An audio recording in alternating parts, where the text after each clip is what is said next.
Never stop learning because life never stops teaching. Hello everyone. In today's class, firstly we'll do 5 MCQs from the previous lecture, and then we'll talk about our next 30 idioms and phrases, and afterwards we'll end the lecture with the word of the day. Okay? So, our first question is to fall upon. To fall upon, options are A. To cause one to become mad or fool, B. To depend upon, C. To end with a failure, and D. Good natured. The right answer is to depend upon. To fall upon means to depend upon. If you talk about A option, to cause one to become mad or fool, इसका idiom क्या था? इसका idiom था to drive mad. Okay, पागल हो जाना. To end with a failure, इसका क्या था? To end in fiasco. To end in fiasco. Good natured, इसका idiom क्या था? इसका idiom था heart in the right place. Heart in the right place. Okay, heart in the right place. Okay, a second question is heart missed a beat. Heart missed a beat. A. To work late at night. B. To ignore. C. Very excited. And D. Misunderstand each other, especially when making arrangements. So the right answer is very excited. To work late at night, इसका क्या था हमारे पास idiom? Graveyard shift. Graveyard shift. To ignore. Ignore का क्या था? Give cold shoulder. Give cold shoulder. And इसका क्या था? Misunderstand each other, especially when making arrangements. इसका था हमारे पास idiom get your wires or lines crossed. So a third question is gift of the gab. Gift of the gab. Options are talent of speaking in a persuasive and interesting way. B. Not treated equally. C. To be scared. D. To show the middle finger. Gift of the gab. The right answer is A. Talent of speaking in a persuasive and interesting way. If you talk about B option, not treated equally. इसका idiom हमारे पास क्या था? Get a raw deal. Get a raw deal. To be scared. To be scared इसका idiom क्या था? Got the wind up. Got the wind up. Okay. To show the middle finger हमारे पास क्या idiom था इसका? Give someone the bird. Give someone the bird. Okay. So our next question is for a song. For a song, options are A. To say something that you should not have. B. False sense of happiness or success. C. Very cheap. And D. Go straight ahead. Okay, right answer क्या था? For a song हमने क्या किया था? एक song कौन सा था? चीप थ्रिल्स, है ना? हमने इसको ऐसे याद रखा था. सॉन्ग कौन सा था वहां पे? चीप थ्रिल्स एक सॉन्ग है, तो very cheap is the right answer. If you talk about first, to say something that you should not have, इसका क्या था कि एम्बेरसमेंट हो जाना, जो नहीं बोलना था वो आप बोल रहे हो. इसका इडियम हमारे पास है फुट इन माउथ. और जो बी पार्ट है फॉल्स सेंस ऑफ हैप्पीनेस और सक्सेस, ये क्या था? Fool's paradise. Very important. Fool's paradise क्या होता है? फॉल्स सेंस ऑफ हैप्पीनेस और सक्सेस. और गो स्ट्रेट हेड, ये क्या था? Follow your nose. The right answer is follow your nose. Okay. And question number 5 is flash in the pan. Flash in the pan, options are very successful for a while, then forgotten. A. B option is have an interest in everything. C. To punish. D. To stop work for the rest of the day. Okay. So very, इसका right answer है very successful for a while, then forgotten. जैसे flash mobile की जो होती है एक time के लिए होती है, फिर उसके बाद वो खत्म हो जाती है. सो बहुत सक्सेसफुल थोड़े देर के लिए, फिर उसको लोग भूल जाते हैं. That is called flash in the pan. If you talk about second option, have an interest in everything, इसका क्या था हमारे पास idiom? Have a finger in every pie. Have a finger in every pie. Have a finger in every pie का meaning है have an interest in everything. To punish, to punish का क्या था यहाँ पे? टू पनिश का meaning था यहाँ पे to bring to the books. What is the meaning? Meaning is to bring to the books. Okay. To stop work for the rest of the day, इसका idiom था to call it a day. Okay. So now we'll talk about our next 30 idioms and phrases. So idiom number 211, to cut a sorry figure. To cut a sorry figure, which means to create poor impression. जब आप poor impression create करते हो उसे हम क्या बोलते हैं, to cut a sorry figure. Usage, Rahul cut a sorry figure when he wore a casual T shirt for his job interview. जैसे ये है यहाँ पे राहुल, इसका जॉब इंटरव्यू है और ये यहाँ पे क्या पहन के गया, एक सिंपल सी कैजुअल सी टी शर्ट पहन के गया है, तो वो पुअर इंप्रेशन क्रिएट कर रहा है, एक सॉरी फिगर क्रिएट कर रहा है। Okay, so to cut a sorry figure means to create poor impression. 20, if I talk about next idiom, 212th, which is eat a humble pie. Eat a humble pie, इसका meaning यहाँ पे है to apologize for one's mistake. Apologize क्या होता है, माफी मांगना, apologise करना वंस मिस्टेक के लिए, उसे हम क्या बोलेंगे, eat a humble pie. Usage is after boosting that his company could outperform the industry's base, he is been force to eat a humble pie. ठीक है, जब उसने बहुत ज्यादा बूस्ट किया था कि जो उसकी कंपनी जो है वो आउट परफॉर्म करेगी इंडस्ट्रीज बेस, मतलब बहुत अच्छा करेगी, तो he is been force to eat a humble pie, उससे अपनी गलती के लिए अपोलोजाइज करना पड़ा। So eat a humble pie, humble pie simple सा उसका मीनिंग है अपोलोजाइज करना, किसी फॉर वंस मिस्टेक के लिए आपको अपोलोजाइज करना, उसे हम बोलते हैं eat a humble pie. Okay, eat a humble pie. Next है हमारे पास 213, that is earth shattering. Earth shattering means extremely traumatic और वेरी सरप्राइजिंगली। अर्थ शटरिंग का मतलब है कि देखो अर्थ शटर कब करती है, बहुत ज्यादा ट्रॉमा हो, बहुत ज्यादा सरप्राइज सब होते हैं तो अर्थ शटर करती है। ओके, सो वहीं से हमने यहाँ पे देखा एक्सट्रीमली ट्रोमैटिक और very surprising. Usage, the terrorist attack on new year eve was earth shattering. Earth shattering क्या था, बहुत ज्यादा ट्रोमैटिक था, उसने हिला दिया हम सबको। सो अर्थ शटरिंग का मीनिंग क्या होगा, एक्सट्रीमली ट्रोमैटिक और very surprisingly, that is called earth shuttering. 214 is and in smoke. And in smoke का मीनिंग क्या होता है, टू बियर नो रिजल्ट, कोई रिजल्ट नहीं आया एंड इन स्मोक। जैसे हम आग कहीं लगती है, फिर बाद में वहां पे धुआं हो गया है, ठीक है, और वो धुआं हमें बताता है कि कोई रिजल्ट नहीं आया। Okay, so end in smoke का मीनिंग है to bear no result. Usage, a plan ended in smoke, हमारे प्लान ने कोई रिजल्ट नहीं किया, so I can use the idiom a plan ended in smoke. 215 is 11th hour decision. 11th hour decision क्या होता है, decision that is made at the last possible minute. जब last possible minute में जो decision करते हैं उसे बोलते हैं 11th hour decision. Very important. 11th hour decision क्या होता है, the decision made that is made at the last possible minute. Last possible minute में आप जो decision करोगे उससे हम क्या बोलेंगे, 11th hour decision. Usage, we only received the signatures at the 11th hour. ठीक है, सो ये 11th जो हमें यहाँ पे सिग्नेचर्स रिसीव हुए, कब रिसीव हुए हमें 11th आवर पे। ओके, सो 11th आवर क्या होगा, वैसा डिसीजन जो कि लास्ट पॉसिबल मिनट में हम यहाँ पे जो पॉसिबल हो पाता है होना, उसे हम बोलेंगे 11th आवर।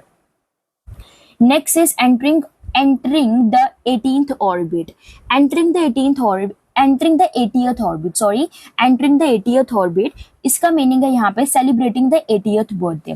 जब कोई भी पर्सन अपना 80th बर्थडे सेलिब्रेट करता है उसे हम यहाँ पे क्या बोलते हैं, entering the 80th orbit. Usage, doctor APJ Abdul Kalam entered his 80th orbit on 16th October 2011। Okay, जैसे डॉक्टर एपीजे अब्दुल कलाम है वो अपने 80th ऑर्बिट पे उन्होंने एंटर किया था, कब, 16 अक्टूबर को 2011। Simple, entering the 80th orbit means celebrating the 80th birthday. 217 is cry over split milk. Cry over split milk, which means when something bad happens and nothing can be done. जब हो गया है बुरा उसको हम ठीक नहीं कर सकते, that is you are crying over split milk. ठीक है, जब हो गया है उस पे रोना, that is wastage of time. Usage, you have made a mistake but there's no point in crying over split milk. अब आपने मिस्टेक कर दी है, अब उस पे रोना कोई फायदा है नहीं, उस पे रोने का कोई पॉइंट ही नहीं है रोने का। So cry over split milk का मीनिंग क्या है, when something bad happens and nothing can be done about it. 218 is to foot the bill. To foot the bill क्या होता है, to pay the bill. Okay, to foot the bill means bill को जो pay करना, that is called to foot the bill. Usage is his parents footed his bill for his college education. उसके जो parents थे उसके college education के लिए उन्होंने वहां पे उसके बिल को pay किया. So to foot the bill means to pay the bill. 219 is to fall in with.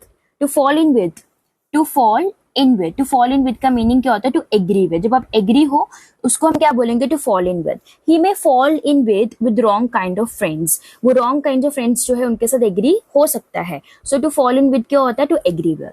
220 is to get in the way. To get in the way होता है to obstruct.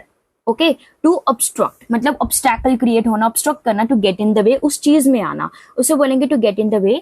It got in the way of my meditation, उसने मेरी meditation में वो obstruct की तरह वो act किया। जैसे यहाँ पे, ठीक है, जैसे ये मेडिटेशन यहाँ पे कर रही है, बट इसके मेडिटेशन नहीं कर रही है, इसने हाथ में कुछ और रखा है। Okay, so to get in the way means to obstruct, it got in the way of my meditation. Next is 221, dress to the nines. Dressed to the nines, इसका मीनिंग क्या होता है? Wearing fancy clothes. Dress to the nines का meaning क्या है? जब आप fancy clothes को पहनते हो उसे हम बोलते हैं dress to the nines. Usage is Jackie went out dressed to the nines. Okay, Jackie went out dressed to the nines, जैसे ये फैंसी क्लोथ्स पहनना, उसे हम क्या बोलेंगे? Dress to the nines. क्या बोलेंगे? Dress to the nines, wearing fancy cloth, wearing fancy cloth. जैसे नाइन से हम कर सकते हैं फाइन, बहुत अच्छी ड्रेस पहनी है, और फाइन से फैंसी, बहुत फाइन है, बहुत फैंसी है। So dress to the nines means wearing fancy clothes. 222 is dance to the tune. Dance to the tune का मीनिंग क्या होता है? To always do what someone tells you to do, हमेशा वो करना जो आपको कोई बोलने के लिए कहता है। So dance to the tune means जैसी ट्यून है वैसे आप नाच रहे हो, इशारों पे नाचना, उसे हम बोलेंगे dance to the tune. Usage is my aunt has got everyone dancing to her tune, जैसे ये उसकी आंट है और वो बोल रही है कि उसने सबको अपने इशारों पे नचाती है। So dance to the tune means to always do what someone tells you to do. 223 is drive a wedge between. Drive a wedge between, which means to break relationship between the two. दो बंदों के बीच में relationship को तोड़ना, उसे बोलेंगे drive a wedge between. Usage is a fight over parents' estate drove a wedge between the brothers. Fight थी, parent की estate थी, और वहां पे उसकी वजह से जो भी उनकी प्रॉपर्टी थी, उसकी वजह से दो भाइयों के बीच में रिलेशनशिप टूट गया, उनके बीच में लड़ाई लगी, उससे हम बोलेंगे drive a wedge between. Okay, drive a wedge between. Next is 224, to egg on. Okay, to egg on. To egg on क्या होता है? Which means to incite, to urge on. किसी को urge करना किसी चीज के लिए, उसे हम बोलते हैं to egg on. Don't egg him on.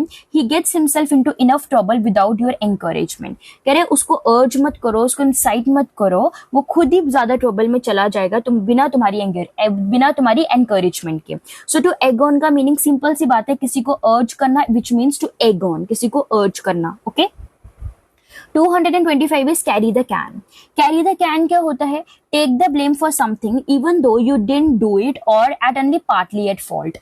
Carry the can क्या होता है? आप सब कुछ खुद ही कैरी कर रहे हो। Carry the can, आप can खुद कैरी करो। इट मीन जो भी ब्लेम है किसी चीज के लिए जो आपने किया ही नहीं है, वो ब्लेम भी आपको लेना है, इवन अगर आप उस फॉल्ट में बहुत कम आपकी गलती है। सो कैरी द कैन का मीनिंग क्या होता है? Take the blame for something even though you didn't do it और at only partly at fault. What is the usage? Usage is if anyone makes a mistake it's a senior person who has to carry the can. अगर कोई भी mistake जो है करता है तो वो जो सीनियर पर्सन है उसे हर एक ब्लेम को कैरी करना पड़ता है. सो कैरी द कैन क्या होगा? ब्लेम को कैरी करना. कैन क्या है? ये कैन जो है ब्लेम का बना है, तो इट मीन्स हम ब्लेम को कैरी कर रहे हैं, ब्लेम को ले रहे हैं. Okay. 226 is cried with eyes out. Cried with eyes out का मीनिंग क्या है? Cried a lot. इतना रो रहे हो कि आंखें बाहर आ गई, इसका मतलब क्या? बहुत ज्यादा रो रहे हो. Cried with eyes out means cried a lot. Usage is she cried her eyes out when she left her for another girl. When he left her for another girl. कहते वो बहुत ज्यादा रोई जब उसने उसको किसी और लड़की के लिए छोड़ दिया. So cried with eyes out, simple meaning क्या है? Cried a lot. 227 is capital. Capital क्या होगा? Used when you mention something in addition to all the other bad things that have now happened. देखो capital क्या होता है कि आप किसी चीज को मेंशन करो, कोई भी आपके साथ भी बुरी चीजें हो रही है, उसके साथ एक और बुरी चीज हो गई. ओके, जो अभी एक और बुरी चीज होगी, उस फ्रेज में हम क्या यूज कर सकते हैं? कैपिटल. ओके, जैसे ये बहुत ज्यादा परेशान है, ऑलरेडी ये प्रॉब्लम थी, अब उसके साथ साथ ये भी हो गया, तो उस चीज को हम क्या बोलेंगे? कैपिटल. सब कुछ कैपिटल. ठीक है, उसके ऊपर एक और कैप आ गया तो capital. Okay, what is the usage? It's been a terrible week and now to capital I have got a cold. Okay, ये एक बहुत ज्यादा टेरिबल वीक था एंड टू कैपिटल उससे भी ज्यादा बुरी चीज जो होनी थी कि मुझे कोल्ड भी हो गया. ओके, सो टू कैपिटल का मीनिंग क्या होता है? Used when you mention something in addition to all the other bad things that have now happened. 228 is change horses in midstream. Change horses in midstream. What is the meaning? Meaning is to change plans. जब आप plans को change करते हो उससे हम क्या बोलेंगे? Change horses in midstream. जैसे plan A और plan B. Usage, I think we were absolutely wise not to change horses in midstream. हम बहुत ज्यादा wise थे कि हमने अपने plans को change नहीं किया. So change horses in midstream का meaning क्या होगा? Plans को change करना. Change से याद आएगा. Change horses in midstream means to change plans. 229 is cast in the same mold. Cast in the same mould क्या होगा? To be very similar. Same mould में हमने रखा है, बहुत ज्यादा सिमिलर है. So to be very similar means cast in the same mould. What is the usage? Usage is the whole family is cast in the same mould. दोनों family जैसे ये बोल रही है, तुम भी मेरे जैसे हो, मैं भी आपकी जैसी हूँ, तो पूरी फैमिली जो है एक जैसी है. टू बी वेरी सिमिलर, इसका मीनिंग क्या होगा? Cast in the same mould. Next idiom is to come to a head. To come to a head का मीनिंग है टू रीच अ क्राइसिस. बहुत ज्यादा क्राइसिस हो जाना, उसे बोलेंगे to come to a head. Okay, the clash between the two groups came to a head today. जो clash हुआ था दो ग्रुप्स के बीच में, वो बहुत ज्यादा क्राइसिस उसमें हमें आज देखने को मिले. To come to a head means, ठीक है, जैसे सिर तक पानी आ गया है, मतलब बहुत ज्यादा क्राइसिस में हम है. Okay, 231 is cross a bridge before one comes to it.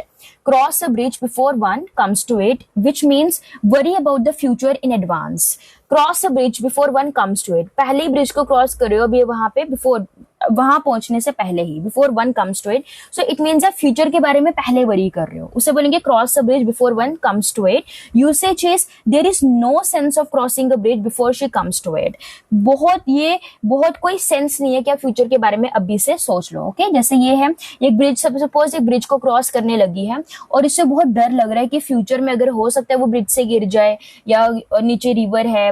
Okay, क्या होगा क्या नहीं होगा. So cross a bridge, bridge से हमने क्या याद रखना है? फ्यूचर के बारे में. Okay, 232 is crack a book. Crack a book क्या होता है? To open book to study.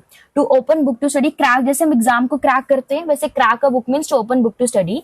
Geeta didn't crack a book, still she pass the exam. Geeta ने बुक भी नहीं खोली थी पढ़ने के लिए, लेकिन स्टिल उसने एग्जाम को पास कर दिया. Crack a book means to open book to study. 233 is cards are stacked against. Cards are stacked against, which means luck is against you. Against से याद है, cards जो है बिल्कुल आपके against है, luck जो है बिल्कुल आपके against है. Usage is the cards are stacked against immigrants in many ways. जो luck होता है, जो भी immigrants होते हैं, हमेशा उनके against ही होता है. उनको इतनी problems जो है वो face करनी पड़ती हैं.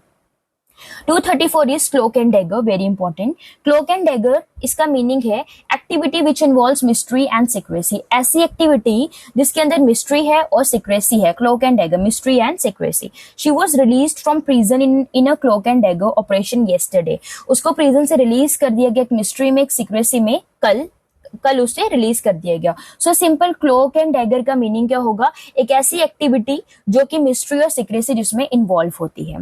235 is to come to a cropper.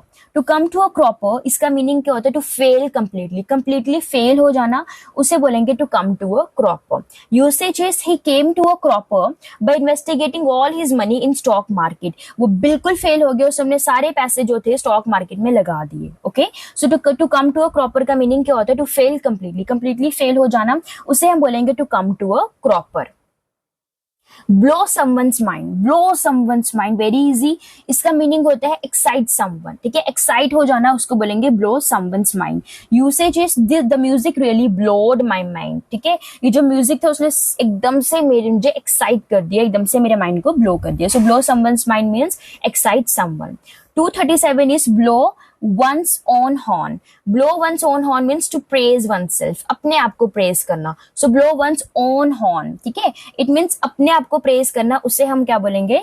Blow one's own horn. Usage, he had to blow her horn a bit during the job interview. जैसे job interview होता है, आपको कभी कभी अपने आप को praise करना पड़ता है, उसे बोलेंगे blow one's own horn. Okay, blow one जैसे ये कर रहे हैं. So blow one's own horn means to praise oneself. 238 is blind leading the blind. Okay, blind leading the blind. इसका मीनिंग होता है someone who doesn't understand something but tries to explain it to others. जिसको खुद नहीं आता और दूसरों को एक्सप्लेन कर रहा है, उसे बोलेंगे blind leading the blind. अंधा अंधे को लीड करे, वो कैसे करेगा? वो खुद अंधा, वो कैसे करेगा lead? Okay, so usage is Rahul is teaching his son karate. That's a case of blind leading the blind. जैसे ये है, ये राहुल अपने बेटे को सिखा रहा है कराटे कैसे खेलने, बट इसको खुद भी नहीं आते हैं. ओके, सो उसे हम क्या बोलेंगे? Blind leading the blind means someone who doesn't understand something but tries to explain it to others. Next is 239, which is blessing in disguise. Blessing in disguise, इसका मीनिंग क्या होता है? Something that at first appears to be bad और unlucky but is actually good. जो starting में हमें लगता है ये बैड है, अनलकी है, बट एक्चुअली में वो बहुत अच्छी होती है हमारे लिए, उसे बोलते हैं ब्लेसिंग इन डिस्गाइज. छुपी हुई ब्लेसिंग को बोलेंगे blessing in disguise. Illness confined her to the home which was a blessing in disguise. कहते हैं इलनेस जो है उसने उसको घर पे रख दिया है, लेकिन वो बेशक वो पहले स्टार्टिंग में उसको अच्छा नहीं लगा, लेकिन वो उसके लिए एक छुपी हुई ब्लेसिंग थी. एटलीस्ट वो घर पे थोड़ी रेस्ट तो कर रही है. ठीक है. And next is 240 black sheep of the family. Black sheep of the family क्या होता है? इसका मीनिंग है यहाँ पे वर्स्ट मेंबर. ठीक है. ब्लैक शिप क्या होगा? वर्स्ट मेंबर को बोलेंगे black sheep of the family. Usage is he is the black sheep of the family as he is involve in gambling. वो black sheep of the family क्योंकि ये क्या है? ब्लैक शिप है फैमिली का. It means वो क्या है यहाँ पे? क्योंकि वो गैम्बलिंग में इन्वॉल्व है, उससे हम क्या बोलेंगे? Black sheep of the family. Okay. So the word of the day for today's lecture is plethora. What is the meaning of plethora? Plethora का मीनिंग होता है सरप्लस और एक्सट्रीम एक्सेस. कोई भी चीज बहुत ज्यादा है उससे हम बोलेंगे plethora. Usage is they were confused by the plethora of choices in the market. वो बहुत ज्यादा कंफ्यूज थे कि एक्सट्रीम चॉइसेस है मार्केट में, उस वजह से बहुत ज्यादा कंफ्यूज्ड हो गए. सो प्लीथोरा मीन्स सरप्लस और extreme excess. Now I am giving you the homework. What is the meaning of black sheep of the family? Black sheep of the family. Okay, this will be your homework. You have to comment the meaning of the idiom. Okay, thank you everyone.